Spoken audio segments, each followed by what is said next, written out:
قوم سبت کا ذکر فرمایا اللہ نے. ہفتے والے دن کچھ لوگ نافرمانی کرتے ہیں. ہمارے بھی ہیلے بہانے ہیں نا آج کل کاروبار میں. تو اسی سپارے کی آیت نمبر 65 کے اندر اللہ تعالیٰ نے حضرت داؤد کی قوم کا ذکر کیا کہ اللہ نے انہیں حکم دیا تھا کہ ہفتے والے دن مچھلیاں نہیں پکڑنی. تو وہ کہتے تھے چلو ہاتھ لگا کے نہیں پکڑنی, ہاتھ لگا کے. وہ ہمارے لوگ ہیلے بہانے تلاش کر لیتے ہیں نا. وہ بڑے جناب انشورنس والا آ گیا, اب وہ بینک والا آ گیا, وہ فلانے صاحب آ گئے, وہ تروڑ مروڑ کے کہانیاں باتیں, اور پھر ہمیں بھی رستے مل جاتے ہیں بچنے کے. مفتی صاحب نے کہہ دیا تھا ایک مولانا سے میں نے ان کو کہا ہفتے والے دن مچھلیاں نہیں پکڑنے کا. نہیں پکڑتے, چھوٹے چھوٹے حوض بنا لیے. تو مچھلیاں زیادہ آتی تھی اس دن, یہ بھی اللہ کی قدرت تھی. نماز کے وقت گاہک زیادہ آتے ہیں, یہ اس کی قدرت ہوتی ہے. تو وہ مچھلیاں حوض میں جمع ہو جاتی ہیں. یوں سمجھ لیں کہ جال انہوں نے لگا لیے ہوئے تھے, تو جال میں وہ پھنستی رہتی تھی, حوضوں میں آتی رہتی تھی. ہفتے کو نہیں پکڑتے تھے, اتوار کو پکڑ لیتے تھے. تو پھر اللہ نے انہیں سزا دی. فرمایا تماشے کرتے ہو اللہ کے حکم کے ساتھ. کیا سزا دی؟ فَقُلْنَا لَهُمْ كُونُوا قِرَادَةً خَاسِئِينَ. فرمایا بندر بن جاؤ دھتکارے ہوئے. جو رزق حرام طریقے سے کماتے تھے رب انہیں بندر بنا دیتا تھا.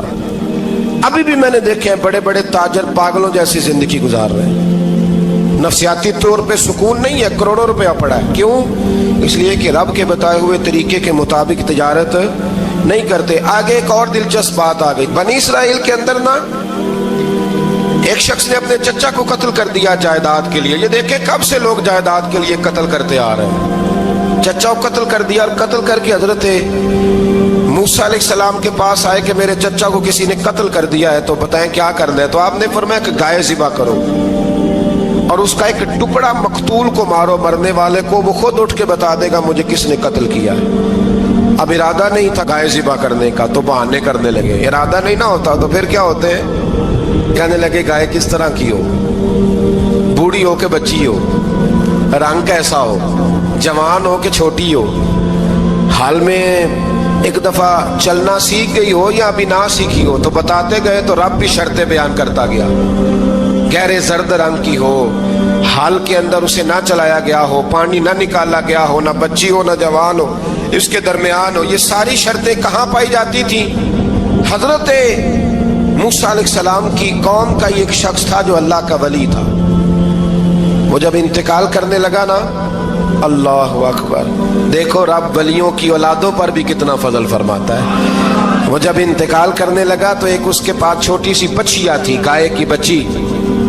اس نے جنگل میں چھوڑ دی. کہنے لگا یا اللہ میں تیرے نام پہ چھوڑتا ہوں, میرا بچہ جوان ہو جائے تو اسے دے دینا, اور تو سرمایہ ہی کوئی نہیں. بچہ بڑا ہوا تو بچہ بھی بڑا نیک تھا, اپنی ماں کا بڑا فرما بردار تھا. اس کی ماں نے کہا بیٹا تیرے باپ نے ایک گائے چھوڑی تھی. تو بچہ جنگل میں گیا اور جا کے کہنے لگا اے اللہ میری گائے مجھ سے ملا دے. تو رب کریم نے وہ گائے واپس کر دی. وہ گائے گھر لے آیا. اب وہ کہنے لگا اماں بیچ دوں, تو اماں کہنے لگی بیٹا میرے پوچھے بغیر نہ بیچنا. کئی دفعہ گاہک لگے, پر اس نے کہا جب تک میری اماں نہ کہے گی میں بیچوں گا. ادھر بنی اسرائیل والے شرطیں جتنی گائے کے بارے میں پوچھ چکے تھے وہ ساری اسی گائے میں پائی جاتی تھی. تو یہ ڈھونڈتے ڈھونڈتے وہاں پہنچ گئے. تو کہنے لگے گائے چاہیے. تو اس نے کہا بھی تمہاری مرضی سے نہیں, قیمت میری مرضی کی. ایک مفسر نے تو یہاں تک لکھا ہے کہ اس نے کہا گائے ذبح کر کے نا, تو جتنا گائے کے اندر گوشت ہوگا نا اتنا ہی کھال کے اندر تو مجھے مال بھر کے دو گے, اتنے سکے بھر کے دو گے, اتنی اشرفیاں بھر کے دو گے, تو پھر تمہیں گائے دوں گا. تو پھر یہ گائے انہیں ملی اور یہ گائے لے کر کے آئے. زیادہ سوالات نہ کرتے تو زیادہ الجھتے نہ. ہم بھی دین کے معاملے میں بڑے سوال جواب کرتے ہیں. اتنا سوال کریں جتنی اس کی ضرورت ہے. ان لوگوں نے سوالات زیادہ کیے تو پھر الجھ زیادہ گئے. تو میرے بھائی اس کا ذکر بھی اللہ تبارک و تعالیٰ نے پہلے پارے کے اندر بیان فرمایا. پھر اللہ کریم نے فرمایا کہ کچھ ایسے لوگ بھی ہیں یہودیوں میں سے جن کا دعویٰ ہو گیا ہے کہ ہم اللہ کے بڑے پیارے ہیں. فرمایا یہ صرف ان کے منہ کی باتیں ہیں, یہ تو قیامت میں پتہ چلے گا نا کہ اللہ کا پیار کس کے ساتھ زیادہ ہے. اور پھر یہ بھی یہودیوں نے دعویٰ کیا ہے، اسی پارے میں اللہ فرماتے ہیں کہ ان کا دعویٰ ہے کہ ہم اللہ کے بڑے پیارے ہیں، جنت میں ہم ہی جائیں گے، تو اللہ فرماتے ہیں پھر مرنے کی دعا تو کرو، جنت میں تو مر کے جانا ہے نا، لیکن رب فرماتے ہیں یہ کبھی مرنے کی دعا نہیں کریں گے، اس لیے کہ انہیں پتہ ہے کہ ہم نے آخرت کے لیے کیا بھیجا۔ لے جی پہلا حکم آ گیا، یا ایھا الذین آمنوا کہہ کے پہلی آیت قرآن پاک کی، پہلے سپارے میں پہلی آیت جس میں اللہ نے کہا یا ایھا الذین آمنوا، تو پہلا حکم آمنوا کہہ کے آیت نمبر 104 میں جو اللہ نے حکم دیا ہے نا، وہ نبی پاک کی تعظیم کا حکم ہے۔ پہلا حکم ہی اللہ نے حضور کی عزت اور ناموس کا ارشاد فرمایا، پہلا اس ترتیب کے لحاظ سے۔ وہ ہوا یہ کہ جب نبی پاک کو بات ارشاد کرتے تو صحابہ کرام اٹھ کے عرض کرتے رائینا یا رسول اللہ، حضور سمجھ نہیں آئی ذرا رعایت کر دے۔ تو یہودیوں کی عبرانی زبان کے اندر نہ ذرا کھینچ کے پڑھتے تھے رائینا، تو اس کا معنی بنتا تھا معاذ اللہ اے ہمارے چرواہے، بکریاں چرانے والے کو بھی وہ رائینا کہتے تھے۔ تو جب صحابہ یہ کہنے لگے تو اللہ نے منع ہی کر دیا، فرمایا میرے محبوب کے غلاموں، اس لفظ کے پیچھے چھپ کے، اس لفظ کے پیچھے چھپ کے لوگ میرے نبی کی بے ادبی کر جاتے ہیں، تو جس لفظ کا کوئی ایک معنی بے ادبی والا بنتا ہو وہ لفظ بھی میرے نبی کے لیے نہ کہو، لفظ وہ والے کہو جس میں کوئی بے ادبی کا معنی نکلے نہ۔ یہاں لوگوں نے بڑے بڑے لفظ نہیں بول دیے، پھر کہتے میرا مطلب یہ تھا، میرا مطلب وہ تھا، تو تو نے وہ لفظ بولا کیوں جس کا کوئی غلط مطلب بھی نکل سکتا تھا۔ اللہ نے فرمایا یا ایھا الذین آمنوا لا تقولوا رائینا، اے ایمان والو رائینا کہو ہی نہ۔ تو یا اللہ کیا کہیں؟ فرمایا وقولوا انظرنا، تم کہو یا رسول اللہ ایک نظر فرمائیے، انداز دیکھیے، انظرنا ایک نظر۔ تو ہمارے بزرگ تو پہلے ہی بڑے پیار والوں نے کہہ دیا یا رسول اللہ انظر حالنا، کہتے کہاں سے لاتے ہو جملے؟ میں نے کہا اللہ کی کتاب سے، یا رسول اللہ انظر حالنا یا حبیب اللہ اسمع قالا، تو تم کہو انظرنا، محبوب نظر کرم کرے، واسمعوا، اور کیا ضرورت ہے دوبارہ پوچھنے کی؟ اللہ کہتا ہے پہلے ہی دھیان سے سنا کرو، پہلے ہی واسمعوا، پہلے ہی احتیاط سے سنو، وللکافرین عذاب علیم، اور کافروں کے لیے دردناک عذاب ہے۔ لے جی اسی پارے میں اللہ تبارک و تعالیٰ نے پھر اہل یہود کا ذکر کیا، تو یہود کہنے لگے کہ ہم حضرت ابراہیم کے ماننے والے ہیں، تو اللہ کریم نے وہ بھی ذکر کیا کہ میں نے تو ابراہیم کو آزمایا ہے، وَإِذِ ابْتَلَىٰ إِبْرَاهِيمَ رَبُّهُ بِكَلِمَاتٍ فَأَتَمَّهُنَّ، ہم نے ابراہیم کو کچھ چیزوں سے آزمایا ہے، وہ ہماری آزمائش پہ پورے اترے۔ قَالَ إِنِّي جَاعِلُكَ لِلنَّاسِ إِمَامًا، تو پھر ہم نے انہیں کہا کہ ہم آپ کو پوری دنیا کا امام بنائیں گے۔ وہ آزمائش کیا تھی؟ آگ میں جانا بھی آزمائش، بیٹے کا نہ ہونا بھی آزمائش، بیٹا ہوا تو پھر اسے وادی غیر ذی زرع میں چھوڑ کے آنا بھی آزمائش، بڑا ہوا تو پھر ذبح کرنا بھی آزمائش۔ فرمایا جہاں جہاں آزمایا ہے نا، ابراہیم ہماری آزمائش میں پورے اترے۔ فرمایا تو مفت میں حضرت ابراہیم کی اولاد بنتے ہو اور ان کا نام لیتے ہو اور ان کے ساتھ اپنا تعلق بناتے ہو، دیکھو تو صحیح وہ کتنی آزمائشوں سے گزرے۔ تو اس کا بھی اللہ نے اسی میں ذکر فرمایا۔ اور پھر وہ بات کرتے تھے حضرت یعقوب کی اور حضرت اسحاق کی، تو فرمایا وہ تو ہمارے اتنے خاص بندے تھے کہ وصال کے وقت بھی انہوں نے اپنی اولادوں کو نصیحت فرمائی تھی کہ اللہ کی توحید پہ قائم رہنا، اس کا ذکر بھی اللہ نے اسی پارے میں بیان فرمایا۔ اور جو حضرت ابراہیم اور جناب اسماعیل نے کعبہ تعمیر کیا تو اس کا ذکر بھی اللہ تعالیٰ نے اسی پارے میں فرمایا۔ فرمایا جب وہ کعبہ بنا رہے تھے تو کہہ رہے تھے ربنا تقبل منا، کہہ رہے تھے اے اللہ بنا ہم نے دیا ہے پر مہربانی فرما ہم سے قبول فرما لے۔ تو جو آیہ کریمہ آخر میں عرض کرنا چاہتا ہوں اس پر بھی تھوڑی توجہ فرمائیں گے تو بات بڑی نکھر کے باہر آئے گی۔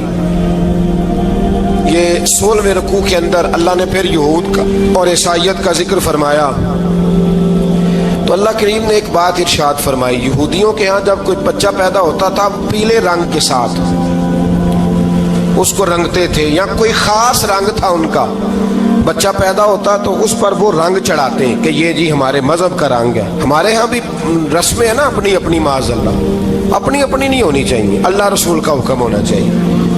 تو یہودیوں کے ہاں بچہ پیدا ہوتا تو ایک خاص رنگ چڑھاتے، عیسائیوں کے ہاں پیدا ہوتا تو وہ بھی ایک خاص رنگ چڑھاتے۔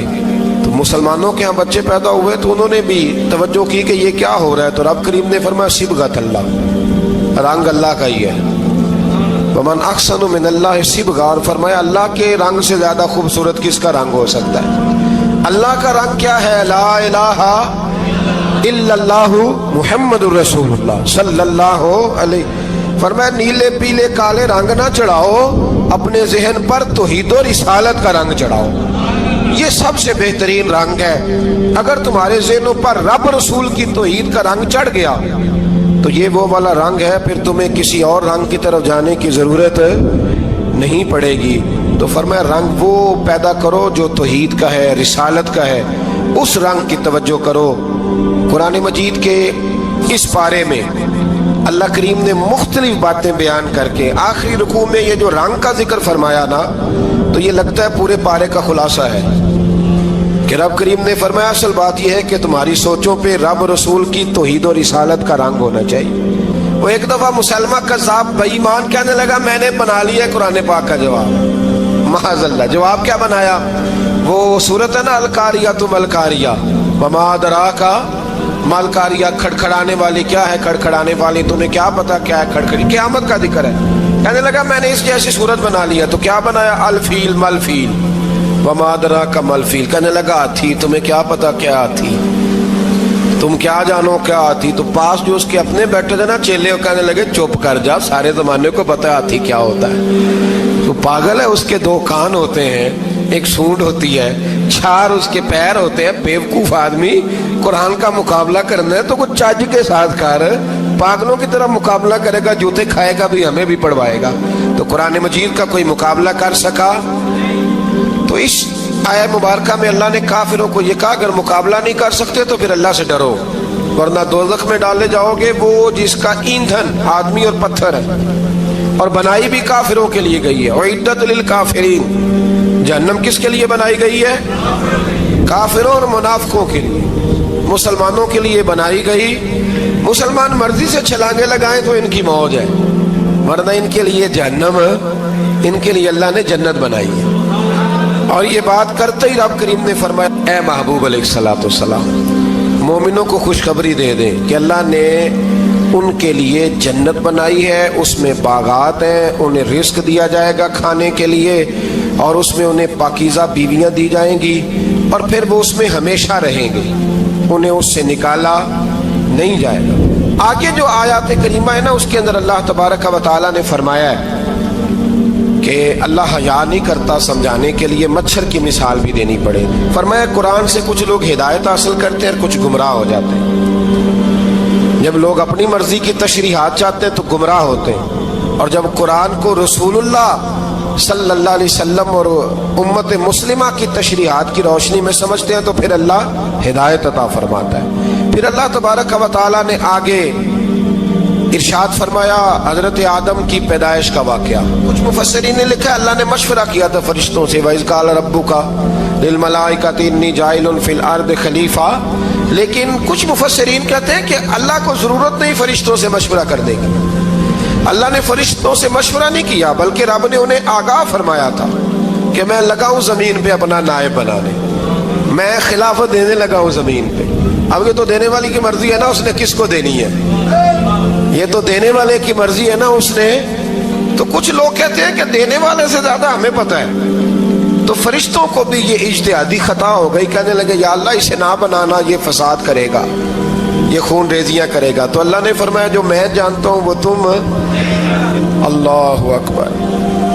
امام راضی فرماتے جب رمضان آتا ہے تو اللہ فرشتوں سے کہتا ہے ذرا یہ کھول کے دروازے دیکھو نا یہ زمین پہ کیا کر رہے ہیں، تم تو کہتے تھے فساد کریں گے اور یہ سارے تراویح پڑھ رہے ہیں، تم تو گویا کہتے تھے فساد کریں گے اور یہ تو دیکھو گویا رمضان کے روزے رکھ رہے ہیں، یہ تو میری یاد میں نکلے ہوئے ہیں، تم کچھ کہتے تھے اور دیکھو میں نے تمہیں کہا تھا نا جو میں جانتا ہوں وہ تم۔ اللہ نے پھر حضرت آدم علیہ السلام کو تمام زمانے کے علوم عطا کیے، علم سکھا لیا، تو فرشتوں سے کہا تم بھی ان چیزوں کے نام بتاؤ، تو وہ بتا سکے نہیں۔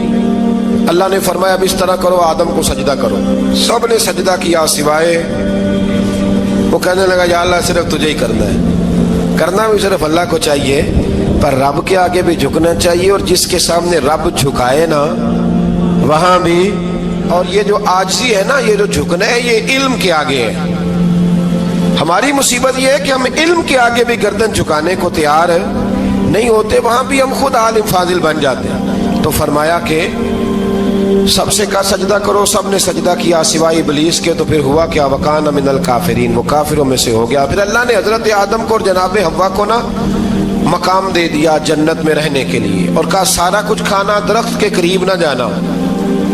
ابھی آپ کسی سے کہہ دیں تھوڑا سا کہ پیچھے نہ دیکھنا، یعنی اگر میری سمجھ لیں ادب کی وجہ سے کوئی 1.5-2 منٹ یا 6 منٹ نہیں بھی نہ دیکھے گا تو سوچے گا ضرور کہ پتہ نہیں اب پیچھے کیا ہے، مصیبت کیا ہے۔ یعنی آپ کہہ کے دیکھ لیں کسی کو، پیچھے نہ دیکھنا، فطرت ہے نا انسان کی، وہ جستجو کرتا ہے، کہا اس درخت کے پاس نہ جانا۔ تو حضرت حوا سلام اللہ علیہ کہتے ہیں دل میں خیال رہتا تھا کہ آخر ہے کیا درخت کے پاس۔ یہی انسان کا عقیدہ توحید ہے کہ جہاں سے رب منع کر دے وہاں وہ منع ہو جائے، اور یہ ان کی خطا نہیں تھی، یہ اللہ کی حکمت تھی، چونکہ رب نے تو پہلے کہہ دیا تھا بنایا ہی زمین کے لیے، تو یہ تو سارا کچھ ہونا تھا تو زمین پہ آنا تھا نا۔ تو حضرت حوا اور جناب آدم کے پاس شیطان آیا، اب اس کو نکال تو دیا تھا پر ابھی اس کا جنت میں آنا جانا بند نہیں ہوا تھا، یہ بھی اللہ کی حکمت تھی۔ تو وہ کہنے لگا تمہیں پتہ ہے بعد میں مر جاؤ گے؟ تو حضرت حوا کہنے لگی کیا موت بھی آئے گی؟ کہاں، اس کی تکلیف بھی بڑی ہوگی، تو پھر بچیں گے کیسے؟ تو کہنے لگے پھل کھا لو اس درخت کا۔ تو بچنے کے لیے پھل کھایا تھا۔ اس طرح لوگ آج بہت سارے کام بچنے کے لیے کرتے ہیں پر بچ سکتے ہیں، بچنے کے لیے پھل کھایا تو اللہ نے فرمایا زمین پہ چلے جاؤ۔ تو حضرت آدم زمین پہ آئے، پھر کئی 100 سال روتے رہے۔ فَتَلَقَّى آدَمُ مِن رَبِّهِ کَلِمَاتٍ، تو پھر اللہ نے خود ہی جناب آدم کو کچھ کلمے سکھائے۔ علامہ اسماعیل لکی فرماتے ہیں وہ کلمے یہ تھے کہ حضرت آدم نے میرے نبی کا وسیلہ پیش کیا، اللہ کریم نے جناب آدم کی دعا کو مقبول فرما لیا۔ پھر آگے بنی اسرائیل کا ذکر آ جاتا ہے۔ اللہ تعالیٰ نے بنی اسرائیل، آج آپ اسی قوم کو یہودی کہتے ہیں، ان کو اللہ نے اس زمانے میں فضیلت عطا کی تھی بہت زیادہ۔ تو عرب کے اندر جب نبی پاک علیہ السلام نے اعلان نبوت کیا تو کچھ لوگوں نے یہ کہہ دیا کہ اگر یہ یہودی کلمہ پڑھ لیں گے تو ہم بھی پڑھ لیں گے۔ تو پھر اللہ نے انہیں یاد کرایا کہ تم اصل میں کیا ہو، تمہیں کلمہ پڑھنا چاہیے۔ تو اہل یہود کا تذکرہ کرتے کرتے رب کریم نے ایک بات یہ بھی ارشاد فرمائی کہ تم لوگوں کو تو کہتے رہے ہو کہ وہ نبی آنے والے ہیں، وہ نبی آنے والے ہیں، اور جب آ گئے ہیں تو ماننے کو تیار نہیں ہو۔ تو فرمایا تأمرون الناس بالبر وتنسون انفسکم وانتم تتلون الکتاب، لوگوں کو بھلائی کا حکم دیتے ہو اور اپنے آپ کو بھول جاتے ہو، افلا تعقلون، تمہیں عقل نہیں؟ پھر اللہ نے انہیں یہ بھی یاد کرایا کہ یاد کرو وہ زمانہ کہ جب فرعون نے خواب دیکھ لیا تھا کہ کوئی بچہ اس کی سلطنت کو تباہ کرے گا، تو پھر اس نے تمہارے بچوں کو ذبح کرانا شروع کیا اور تمہاری بیٹیوں کو چھوڑتا تھا۔ فرمایا یہ بھی تو تم نے دیکھا، میں نے تمہیں پھر تم سے کہا جہاد کرو قوم عمالقہ کے خلاف، تو مقام طیہ میں جا کے یہ لوگ کہنے لگے ہم سے جہاد نہیں ہوتا۔ اللہ نے انہیں ایک میدان میں قید کر دیا۔ بڑی دلچسپ بات، قید تو لوگ ہوتے ہیں نا چار دیواری میں، تو اللہ نے بنی اسرائیل والوں کو جب انہوں نے کہا ہم جہاد نہیں کریں گے تو اللہ نے میدان میں قید کر دیا۔ میدان میں، یہ یاد رکھیں، جب انسان اللہ کی نافرمانی کرتا ہے تو اسے ایسی قید ملتی ہے جس کا اس نے تصور بھی نہیں کیا ہوتا۔ ایک میدان ہے مقام طیہ، قید ہو گئے، سارا دن سفر کرتے تھے، سارا دن، تو رات کو تھک کے سوتے تھے، صبح اٹھتے تھے نا جب تو وہیں ہوتے تھے جہاں کل صبح چلے تھے۔ تو رب جب کسی کو قیدی بناتا ہے تو اسے زنجیروں کی، سلاخوں کی ضرورت، دعا فرمائے اللہ تبارک و تعالی غموں سے نجات عطا فرمائے، یہ دعا فرمائے، ایسی قید دیتا ہے کہ جس سے پھر چھٹکارا ہو سکتا۔ تو بنی اسرائیل کا بہت زیادہ تذکرہ اس بارے میں اللہ تبارک و تعالی نے پھر بیان کیا، اور پھر کہا کہ انہیں جو حکم دیا جاتا تھا یہ اس کی سرتابی کرتے تھے، پھر اللہ نے ان پر ذلت نازل کر دی اور یہ ہمیشہ اس کا شکار رہے۔ بنی اسرائیل کے اندر ہمیشہ نبی اور بادشاہ موجود رہتے تھے۔ ایک وقت ایسا آیا کہ بنی اسرائیل میں کوئی نبی نہیں تھے، اور بنی اسرائیل کا جو اپنا علاقہ تھا نا وہ ملک شام ہے، تو تو قوم امال کا ایک قوم تھی اور بڑے سخت گیر لوگ تھے. انہوں نے بنی اسرائیل والوں کے ساتھ لڑائی کی, جہاد کیا اور انہیں ان کے علاقے سے نکال دیا.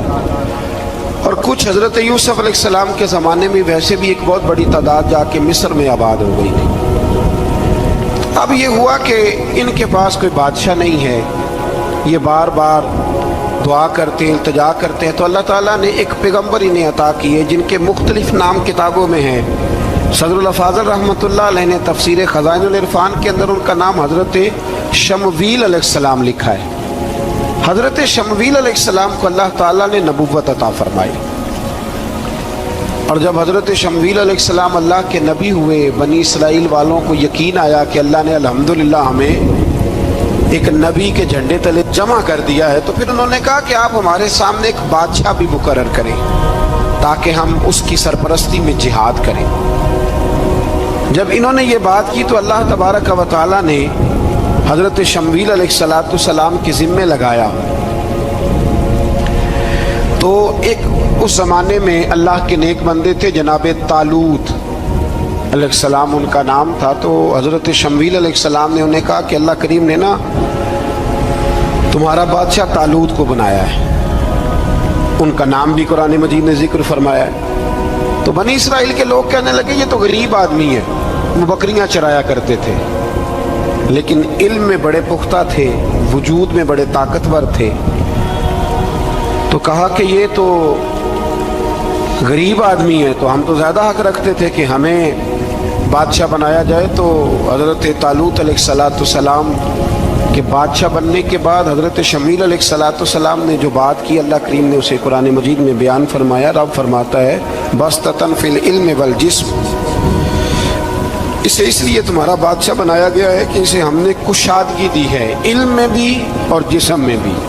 بڑے ماشاءاللہ موٹے تازے تھے, وجود بڑا طاقتور تھا. کچھ موٹے تازے ہوتے ہیں پر طاقتور نہیں ہوتے, موٹے تازے بھی تھے اور طاقتور بھی تھے. فرمایا کہ وجود میں بھی طاقت ہے اور علم میں بھی اللہ نے انہیں وسعت عطا فرمائی.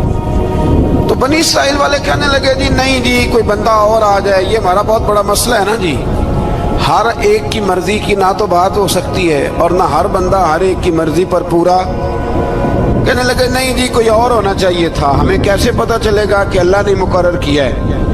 بڑی خاص بات ہے, اس کو سمجھیے گا, یہ سارا مضمون آپ کو ملے گا اسی پارے کے آخر میں. آپ پڑھیں گے نا جی تو یہ سارا مضمون آپ کو ملے گا, اور آپ اگر سرسری نظر سے بھی اس کا مطالعہ کریں گے نا, جا کے قرآن شریف کھول کے 15ویں سے 16ویں رکوع میں, آپ خوش ہوں گے کہ آپ کتنے اچھے نظریے اور عقیدے کے ماننے والے ہیں.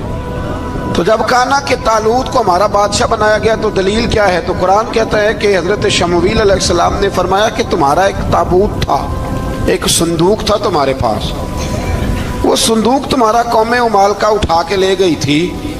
ان کے بادشاہ ہونے کی دلیل یہ ہے کہ اللہ تمہارا وہ صندوق تمہیں واپس کر دے گا, وہ تمہارا صندوق تمہیں واپس کر دے گا. اس صندوق میں کیا ہے, وہ حضرت آدم جنت سے ساتھ لے کے آئے تھے, اس میں تھا کیا, تو قرآن مجید کہتا ہے کہ اس کے اندر نا حضرت ہارون علیہ السلام اور حضرت موسیٰ علیہ السلام کے تبرکات تھے.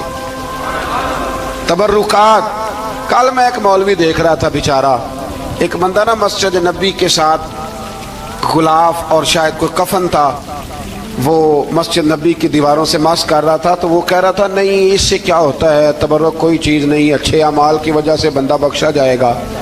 میں نے کہا تو مجھے ملے تو میں تجھے بخاری کھول کے دکھاؤں کہ حضرت عبد الرحمن ابن عوف جنہیں حضور نے قطعی جنتی کہا, حضور کے وجود پر کرتا دیکھ کے کہنے لگے حضور بڑا ہی سونا لگ رہا ہے. تو فرمایا تجھے چاہیے حضور مل جائے تو کیا ہی بات ہے. نبی پاک نے عطا کیا تو صحابہ کہنے لگے عبد الرحمن آپ کو تو ضرورت نہیں تھی, آپ کے پاس تو بڑے لباس ہیں, تو یہ کرتا حضور نے قبول کر لیا, کوئی لے کے آیا اور آپ نے مانگ لیا. تو وہ رو پڑے, کہنے لگے پہننے کے لیے نہیں مانگا, یہ حضور کے جسم سے لگ گیا ہے, میں نے کفن بنانے کے لیے مانگا ہے. تو کہتا ہے حضور کے تبرک میں خیر کوئی نہیں. اور آپ یقین کریں ان لوگوں پہ حیرانگی ہے, ہم نے بھی مرنا ہے نا جی, بڑی جلدی قبر میں جانا ہے, وقت کا کچھ پتہ نہیں, لیکن اتنے اندھے ہو کر لوگ چیزوں کو دیکھتے ہیں. اور اس تیزی کے ساتھ گمراہی پھیلاتے ہیں. مجھے باقاعدہ کسی نے ویڈیو بھیجی اور کہنے لگا جی دیکھیں کتنی اچھی بات کر رہا ہے, لوگوں کو سمجھائیں. تو میں نے کہا نہیں, اس کو سمجھانے کی ضرورت ہے. اور میں نے اس کو دیکھا ہے, وہ جو لال رومال والا ہے, میں نے دیکھا ہے وہ ڈھونڈ ڈھونڈ کے جاہلوں کو پکڑتا ہے, تلاش کرتا ہے, اور اگر کوئی مل جائے بات بتانے والا تو پھر وہ خود پکڑا جاتا ہے, اور کئی دفعہ پکڑا گیا تو نکل گیا ہے. اللہ تعالی ہمیں سمجھنے کی توفیق دے. ہم سیانے ہو جائیں تو یہ دور دور تک نظر نہیں آئیں گے انشاءاللہ. تو وہ تابوت آئے گا, بنی اسرائیل والوں سے کہا تابوت میں کیا تھا سن لو, اور یہ قرآن مجید ہے. آج میری ماننا یہ 15 سے 16 رکوع ضرور ہی پڑھنا کہ وہ آخر تابوت میں کیا تھا. کھولنا ذرا. قرآن مجید کہتے ہیں کہ حضرت موسیٰ علیہ السلام اور حضرت ہارون کے تبرک تھے. تو تبرک کیا تھے؟ تمام مفسرین نے لکھا ہے کہ حضرت موسیٰ کا ایک کرتا تھا, ایک ڈنڈا تھا, جوتے تھے, اور جناب ہارون علیہ السلام کا امامہ شریف تھا, اور تورات کی کچھ تختیاں تھیں. تو اس کا فائدہ کیا تھا؟ اس تابوت کا فائدہ یہ تھا کہ بنی اسرائیل والے جب اپنے دشمنوں سے لڑتے تھے تابوت سامنے رکھ کے دعا مانگتے تھے, اللہ انہیں کامیابی عطا کر دیتا تھا. تو قوم مالکوں کو بھی پتہ چل گیا کہ صندوق میں کچھ ہے جس کی وجہ سے یہ کامیاب ہو جاتے. وہ صندوق اٹھا کے لے گئے. اب ان کی کم بختی یہ, کم نصیبی یہ کہ انہوں نے جا کے اسے روڑی پہ پھینک دیا. جب روڑی پہ پھینکا تو ان کے اندر بیماریاں آ گئی, وبائیں پھوٹ پڑی, مرنے لگے, وجود پھولنے لگا. پھر ان کے دلوں میں بات آئی کہ یہ ہم نے اس صندوق کی بے ادبی کی ہے. صندوق میں کیا ہے؟ تبرکات. ہمیں کہتے ہیں جی نالین کا نقشہ کیوں لگایا ہے؟ تمہارے تو بزرگوں کا عقیدہ ہے سر پہ رکھنے کو مل جائے اگر نقش نالے پاک حضور تو پھر کہیں گے کہ ہاں تاجدار ہم بھی ہیں. تو کہا کہ اس کے اندر یہ تبرکات تھے. انہیں بھی سمجھ میں آئی تو انہوں نے نا بیل گاڑی منگائی اور وہ صندوق اٹھا کے اس کے اوپر رکھ دیا. اب کیا ہوا؟ قرآن کہتا ہے کہ فرشتوں نے نا اس صندوق کو وہاں سے اٹھایا. مفسرین نے لکھا اس کا معنی یہ بھی ہو سکتا ہے کہ اس بیل گاڑی کو ڈائریکشن پہ لگایا. ادھر سے حضرت شمویل علیہ السلام نے جناب طالوت کو بادشاہ بنا دیا, اور ادھر سے وہ صندوق چل پڑا. کہا بھئی ہم ان کو کیسے بادشاہ مانے؟ تو فرمایا بادشاہ اس طرح مانو گے کہ تمہارا وہ صندوق آ جائے گا. اور قرآن کہتے ہیں اس صندوق میں تمہارے دلوں کا سکون ہے, اس میں تمہارے دلوں کا. اور بھائی ہماری تو کوشش ہوتی ہے بزرگوں سے کوئی چیز مل جائے, اللہ والوں کا کوئی تبرک ہمارے ہاتھ آ جائے. تو وہ صندوق آ گیا, یہ مان گئے. اب جہاد کرنے نکلے تو لڑنا تھا جالوت کی قوم کے ساتھ. وہ بڑا سخت آدمی تھا, 3 من سونا اس نے وجود پہ پہنا ہوتا تھا. اس کی قوم سے لڑنا ہے, ٹوپی بڑی تگڑی پہنی ہوتی تھی لوہے کی. اب کون لڑے؟ ایک نوجوان تھے جن کا نام تھا داؤد علیہ السلام. وہ بھی بکریاں چرایا کرتے تھے. اور جن دنوں حضرت طالوت نکلے نا اپنی قوم کو لے کر جالوت کے خلاف لڑنے تو حضرت داؤد بھی شامل ہو گئے. اللہ جب کسی کو نوازتا ہے نا تو پھر خاص ہی کرم نوازی کرتا ہے. مفسرین نے لکھا جب یہ جا رہے تھے نا, وہاں جا رہے تھے تو رستے میں انہیں 3 پتھر مل گئے. انہوں نے وہ تینوں پتھر اٹھا لیے. اس زمانے میں پتھر پھینکنے کے لیے چھوٹی چھوٹی لوگوں کے پاس چیزیں ہوا کرتی تھی. اس کو کوپن بھی لوگ کہتے تھے, منجنیق, اس کو سامنے رکھ کے پھر بنائی گئی. تو آپ کے پاس بھی وہ آلہ تھا جس سے دشمن پر پتھر مارے جاتے تھے. تو آپ وہ مشین لے کر, وہ آلہ لے کر وہاں پہنچے ہوئے تھے. 3 پتھر آپ کے پاس تھے. آپ فرماتے ہیں اس دن میں بڑا بیمار تھا, اتنا بیمار تھا کہ میرا رنگ پیلا ہو گیا. اب وہ جالوت کے سامنے کوئی نہیں جاتا تھا. تو جناب طالوت کہنے لگے کہ جو جالوت کو مارے گا نا, یعنی ان کے بادشاہ کو اس قوم کے, تو میں اسے اپنی آدھی سلطنت بھی دے دوں گا اور اپنی بیٹی کا نکاح بھی اس کے ساتھ کر دوں گا. دیکھیں اللہ نوازتا ہے تو کس انداز میں نوازتا ہے. تو حضرت داؤد کہتے ہیں وہ دور کھڑا تھا تو میں نے نا 3 پتھر مارے. بھئی ہمت کرنا تو ہمارے ذمہ ہے کہ نہیں؟ میری ملت کا جوان کہتا ہے میں نے کرنا کرانا کچھ نہیں. یعنی اگر آپ کہیں نا کچھ کرو تو پھر وہ کوئی کام کرنے کی مطلب معاملہ. وہ مجھے کل ایک سنگی کہہ رہے تھے, کہنے لگے جی اللہ کے فضل سے کچھ بھی نہیں کرنا پڑا, مرشد نے نظر کر دی.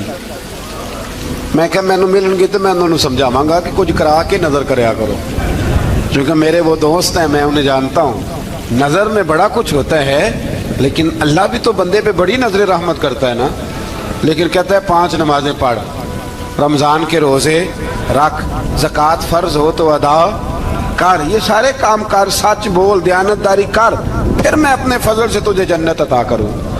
تو یہ جو رویہ ہم نے بنایا یہ درست نہیں۔ تو فرماتے ہیں 3 پتھر میں نے مارے، اللہ نے اتنا فضل کیا کہ وہ بھی مر گیا، اور اس سے چھو کے میرے پتھر آگے بڑھے تو اس کی فوج کے 30 آدمی بھی مر گئے۔ 3 پتھروں سے 31 بندے اللہ نے مار دیے۔ فرماتے اس لیے کہ ہاتھ میرے تھے اور طاقتیں میرے رب کریم کی تھی۔ تو حضرت داؤد علیہ السلام کے حصے میں جناب طالوت کی صاحبزادی بھی آئی، آدھی سلطنت بھی آئی۔ کافی سال حضرت طالوت حیات رہے، پھر ان کا وصال ہو گیا، تو ساری سلطنت حضرت داؤد کو ملی، اور پھر اللہ تبارک و تعالیٰ نے انہیں نبوت بھی عطا فرمائی۔ یہ دنیا میں واحد پیغمبر ہیں جو بیک وقت نبی بھی تھے اور بادشاہ بھی تھے، اور پھر اللہ نے فضل فرمایا، انہوں نے بڑی بڑی فتوحات کی۔ اور پھر حضرت داؤد کے صاحبزادے کا نام حضرت سلیمان علیہ السلام، پھر ان کے صاحبزادے کا نام حضرت، تو یہ ہوا کیسے؟ یہ سارا کچھ اللہ تبارک و تعالیٰ کے فضل سے ہوا، اس کے کرم سے ہوا۔ اب اس واقعہ سے ہمیں کیا پتہ چلتا ہے؟ ہمیں یہ پتہ چلتا ہے کہ رب جب فضل فرمائے نہ کسی پہ بھی، تو ہمیں اس بندے کو دیکھ کے راضی ہونا چاہیے، کوئی شکوہ نہیں کرنا چاہیے۔ اور دوسری بات یہ سمجھ لینا چاہیے کہ حکومتیں، مال، دولت یہ صرف سیاستوں سے نہیں ملتی، یہ خدا کے فضل سے ملتی ہے۔ اور یہ بھی سمجھ لینا چاہیے کہ جو بزرگوں کے تبرکات ہوتے ہیں ان کی کیا ہی بات ہوتی ہے۔ چند باتیں ایسی تھیں کہ میرا دل کرتا تھا ان کو دہرایا جائے، اور خاص کر کے ان باتوں پر توجہ کی جائے۔ یہاں نا اللہ تبارک و تعالیٰ نے ان باتوں میں سے ایک بات کا ذکر فرمایا ہے۔ یہاں 207 نمبر جو آیت ہے نا اسی پارے کی، اس میں اللہ کریم نے فرمایا کچھ لوگ ایسے ہیں جو اپنی جانیں ہی اللہ کے حوالے کر دیتے ہیں، زندگی کا مقصد دین ہوتا ہے، لٹا دیتے ہیں۔ یہ نازل کب ہوئی؟ یہ آیت مبارکہ حضرت صہیب رومی کے بارے میں نازل ہوئی۔ حضرت صہیب رومی رضی اللہ تعالیٰ عنہ بڑے مالدار تھے، مکے سے جب چلے نا تو سارا مال مکے میں چھوڑ دیا، اس لیے کہ اللہ کے رسول مدینے چلے گئے۔ فرماتے ہیں پھر میں نے مال و دولت کی پرواہ نہیں کی، پھر میں نے یہ سوچا کہ میں نے اپنے حبیب کے پاس طیبہ کے لیے جب نکلا تو کفار نے، قریش مکہ نے روکا، ہم نہیں جانے دیں گے۔ تو حضرت صہیب رومی فرمانے لگے بھی سنو، میں کمزور نہیں، میں طاقتور آدمی ہوں، اور تم میں سے کوئی ایسا مائی کا لال نہیں جو تیر چلانے میں مجھ سے زیادہ سیانا ہو، تلوار چلانے میں مجھ سے زیادہ عقل مند ہو، جانا مدینے میں نے ہے۔ اب یہ ہے کہ تم بتاؤ میرے ساتھ تیروں تلواروں سے لڑو گے یا میں تمہیں ایک سودا بتاؤں وہ سودا کرو گے؟ قریش کہنے لگے سودا کیا ہے؟ کہنے لگے میرا بڑا مال ہے، میں مکے میں دفن کر کے آیا ہوں، تم مجھے مدینے جانے دو، میں تمہیں سارے مال کا پتہ بتا دیتا ہوں۔ ہزاروں لاکھوں میں تھا مال تجارت، دیکھیں جب صحابہ مدینے جاتے تھے تو کتنی قیمت دے کے جایا کرتے تھے۔ تم مجھے جانے دو، میں تمہیں وہاں کا پتہ بتاتا ہوں۔ انہوں نے کہا جی بات ٹھیک ہے، آپ پتہ بتا دیں۔ حضرت صہیب نے ساری زندگی کی جمع پونجی ہزاروں لاکھوں میں ساری دے دی اور مدینے کے لیے تیار ہو گئے۔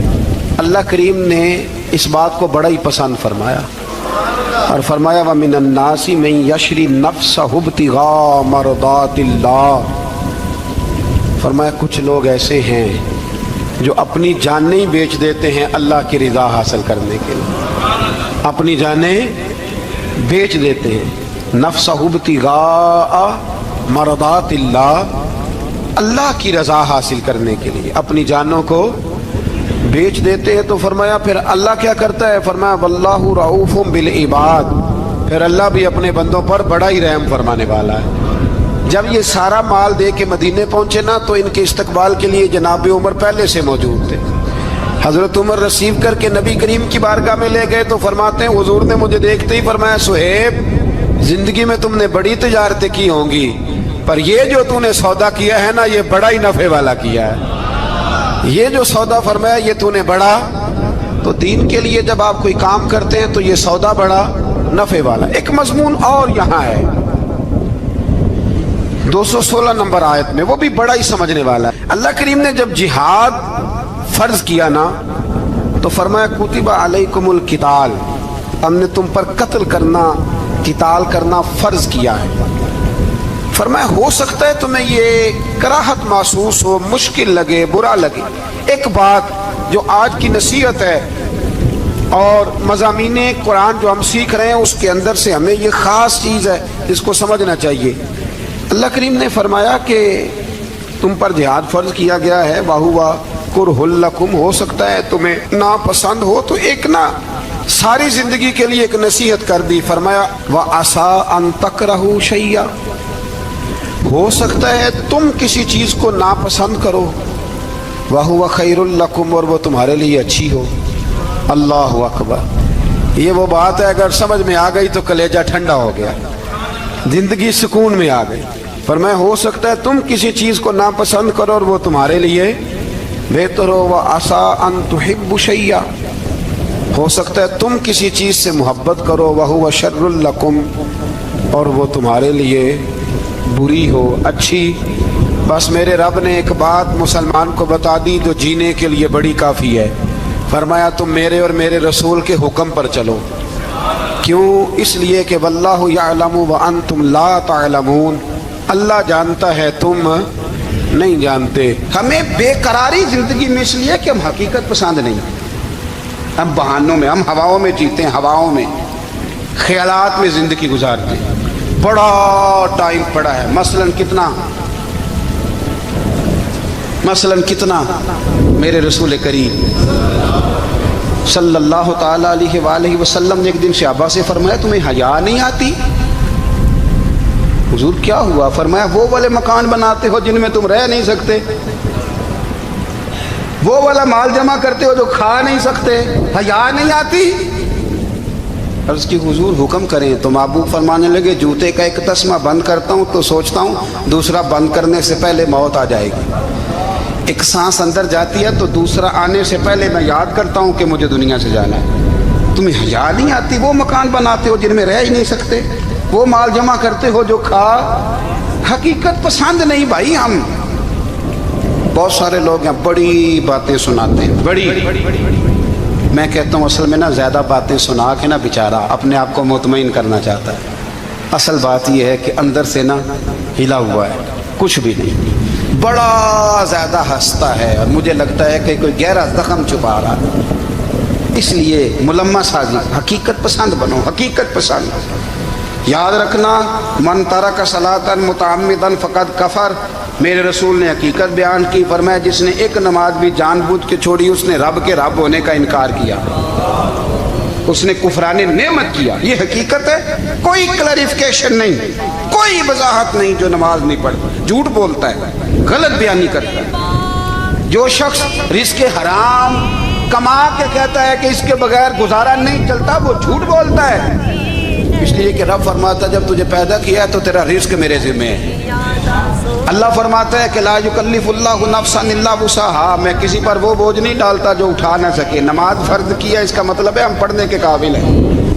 اس نے ہمارے ذمہ داریاں لگائی ہیں تو مطلب یہ ہے کہ ہم ذمہ داریاں ادا کرنے کے قابل ہیں, ورنہ وہ کہتا ہے میں وہ بوجھ ڈالتا ہی نہیں جو تجھ سے اٹھایا نہ جائے. اگر چاہتے ہو کہ زندگی میں اطمینان ملے تو خدا را حقیقت پسندوں والی زندگی گزارو. یہ فضاؤں میں زندہ رہنا, ہواؤں میں. اللہ بڑا معاف کرنے والا ہے, اللہ بڑا کریم ہے, معاف کر دے گا. تو بھئی یہ بات صحابہ کو بھی پتا تھی, یہ اہل بیت کو بھی خبر تھی, تو وہ تو ایک ایک بات کا لحاظ کرتے